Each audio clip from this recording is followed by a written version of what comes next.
Mortellement touché par un chasseur alors qu'il faisait du VTT sur le domaine des Portes du Soleil, à la frontière franco-suisse.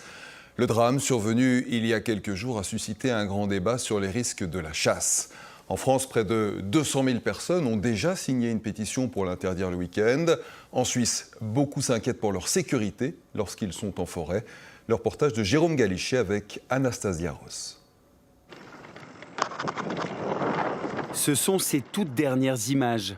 Mark Sutton aimait filmer ses prouesses. Ce Britannique, de 34 ans, restaurateur dans la région de Morzine-Avoria, était un amoureux du VTT. Mais le 13 octobre, alors qu'il descend dans ce bois du Chablais français tout proche de la frontière suisse, une balle de fusil de chasse semblable à celle d'une Kalachnikov perfore ses poumons et sa colonne vertébrale. Un chasseur l'a confondu avec un sanglier. Ses amis lui ont rendu un dernier hommage, parmi eux, Chrissy. La jeune femme nous a fixé un rendez-vous ce mercredi, juste après les funérailles, mais à l'abri des regards, car depuis le drame, les communautés de la région s'observent. La tension est forte.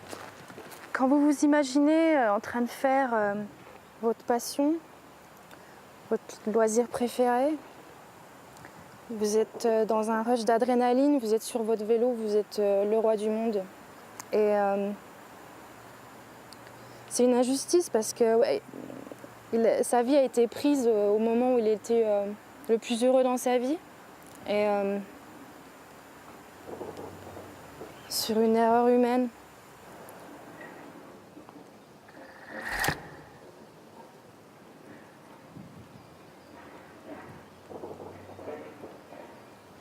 Votre activité, effectivement, est une activité qui tue des personnes et qui met la vie d'autrui en danger. Depuis le 13 octobre, le petit 2 pièces de Chrissy est devenu le QG d'une lutte, celle d'un partage plus équitable de la nature. 1500 personnes ont rejoint son groupe local. Au plan national, une pétition a recueilli 200 000 signatures. C'est un bras de fer, quoi. C'est un bras de fer entre 1,5% de la population qui est forte au niveau électoral et le reste. Et nous, on a des miettes, quoi. En période de chasse, on a des miettes. Ouais. Elle a rejoint cette semaine des dizaines de VTTistes à Grenoble, car les incidents se succèdent. Des surfeurs confondus avec des faisans, d'autres VTTistes blessés. Sur cette vidéo amateur, un chasseur explique qu'il entend siffler les balles juste au-dessus de sa tête. Débile, quoi. Ses collègues traquent un sanglier, mais ils lui tirent dessus. Et vous pouvez pas faire gaffe avec la première balle, putain, je suis en dessous, quoi. Par radio, il s'emporte. Ouais, mais moi, j'ai failli y passer aussi. 98% des usagers non chasseurs de la nature se sentent stressés, apeurés. On a moins envie de sortir, on entend des balles autour de nous. C'est pas un sentiment de sécurité très fort. Cette inquiétude, nous sommes allés en parler à André Munier. Il est le président des chasseurs de Haute-Savoie et maire adjoint de la commune d'Annecy. La chasse fait 20 morts par an, mais il balaye d'un revers de main les appels à l'interdiction. Je suis contre la fermeture de la chasse le dimanche. Je suis contre parce qu'il n'y a pas de raison que les chasseurs soient les seuls à fermer, à se priver d'un jour d'activité. Nous avons aussi des chasseurs qui sont salariés, des chasseurs qui sont professionnels, et ils n'ont aussi que le dimanche pour aller à la chasse. Il faut trouver des consensus. Moi, je pense qu'aujourd'hui, si vous voulez, est-ce que vous allez dire, par exemple, la chasse est fermée le dimanche après-midi, et le VTT le samedi matin est interdit? Vous allez le dire, ça?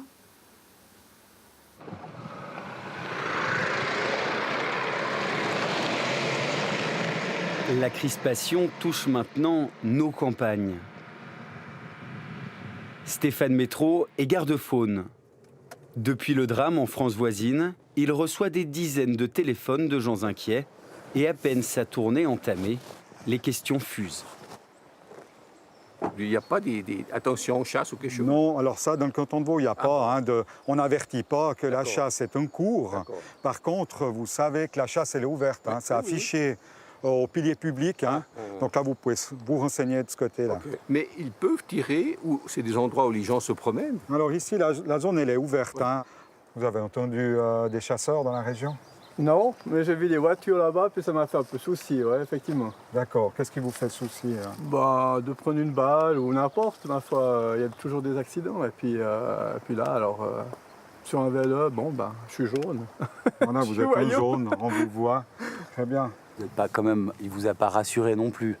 Ah non, non, il m'a pas rassuré. C'est comme si on sort du comptoir et puis tout le monde prend sa bagnole, ils sont tous rangs et puis on dit que les conducteurs font attention aux cyclistes. Je pense que c'est plutôt aux chasseurs ou aux autorités de faire le nécessaire et non pas aux promeneurs ou aux champignonneurs ou aux cyclistes de faire attention. En Suisse, depuis 2000, on recense 62 morts à la chasse. Le nombre de blessés a augmenté pour atteindre 401 personnes. Mais attention, ces victimes sont en fait les chasseurs eux-mêmes. Près de la moitié du temps, il s'agit de chutes. Une arme est impliquée dans seulement 12% des cas. En fait, les accidents avec les promeneurs sont rarissimes, un mort en 10 ans. Et c'est peut-être grâce au travail des gardes-faunes comme Stéphane.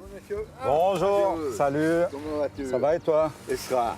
Presque chaque jour, il part faire des contrôles surprises en forêt. En quelque sorte, il chasse les chasseurs. Donc on voit que le jour, il est noté, ça c'est en ordre. Je te laisse casser ton fusil. Ouais. Alors je vois que l'expertise, donc, elle a été faite en 2017. Ouais. Donc tu seras bon jusqu'en 2022 avec cette arme. Voilà, très bien. La plupart du temps, comme aujourd'hui, ils sont en règle. Mais parfois, Stéphane doit les remettre à l'ordre. Ce qui peut arriver, c'est une arme qui serait toujours chargée après l'action de chasse. Donc ça, c'est un motif pour notre service de retirer sur le champ le permis de chasse. Ça, vous l'avez déjà fait. On l'a déjà fait, oui. Que risque la personne qui fait ça? Le chasseur donc, sera dénoncé et ensuite la mesure administrative, c'est minimum 1 année de retrait de permis. D'accord, merci. Le garde-faune n'est pas toujours le bienvenu. Certains ont aussi des réclamations. Nous, on nous a obligés d'avoir un signe distinctif visible, c'est-à-dire on a des vestes fluo, on a des gilets fluo, des casquettes fluo. On n'a jamais fait des recommandations à des joggeurs ou des champignonneurs de mettre un signe distinctif visible. Je vais voir un petit peu la munition que vous avez dans les poches. Alors, Contrôle des munitions, mais pas de l'alcoolémie. Les chasseurs sont-ils pour autant toujours sobres en forêt? On a posé la question à Michel. alors, je peux vous dire honnêtement, j'ai des petites bouteilles de 37,5 de bleu, et puis les 3/4 du temps, elles rentrent à la maison le soir. Mais un quart du temps, vous prenez une petite goutte quand même. Ouais, je dirais un jour sur 4, mais à 2, 3,75. Vous voyez ce que ça fait? Allez. Bonne journée, au revoir, monsieur Loba. Merci, au revoir. Sur le terrain, les antichasses sont rares. L'une des seules personnes à porter le combat en Suisse romande, c'est elle. Keita Miguet. Cette militante du mouvement antispéciste nous emmène dans un bois près de Noville, dans le canton de Vaud. Elle veut nous montrer quelque chose. Là, il y a un poste de chasse, un mirador sur un arbre, et là, il y a un char, une remorque qui sert également à faire des tirs, notamment sur les sangliers. Il y a énormément de postes de tir de chasse juste à côté d'un chemin qui est très très fréquenté par les gens, les cyclistes, les promeneurs, les enfants, etc., quoi. Elle en est certaine, les accidents vont se multiplier. Bonjour, vous vous promenez souvent ici? Oui, de temps en temps, on fait des promenades ici. Là, il y a sur la... Alors, elle a lancé une pétition pour interdire la chasse. Elle compte 2000 signatures. Vous saviez que ça servait pour la chasse, ces remorques là-bas? Non. Alors, le VTTiste, je veux dire, c'était la goutte d'eau, quoi. Je veux dire, toutes les semaines, il y a des accidents de chasse. Alors, quand ils se tirent entre eux, ben voilà, c'est pas trop dommage, hein. Mais quand ils touchent des gens qui n'ont rien fait de mal, ben voilà, c'est scandaleux de savoir que on peut plus se promener en forêt tranquillement sans risque de se prendre une balle. Il y a des cavaliers qui sont mis en danger. On voit qu'ils tirent aussi sur des animaux domestiques. Ils s'introduisent dans les propriétés. Non, ça va trop loin, quoi. C'est grave, la situation, hein.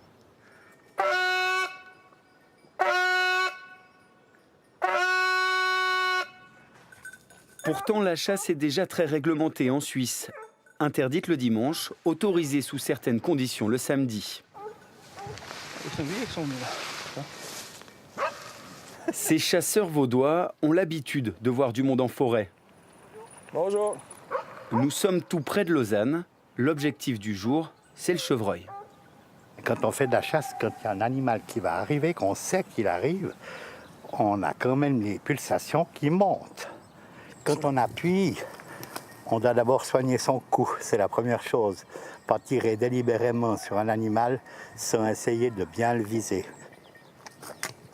Des accidents mortels régulièrement en Suisse, il n'y croit pas un instant.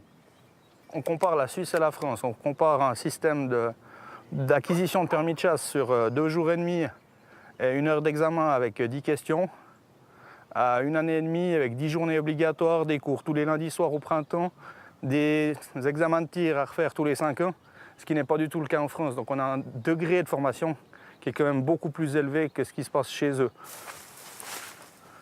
On est dans une zone où il y a pas mal de chemins, où il y a pas mal de promeneurs quand même.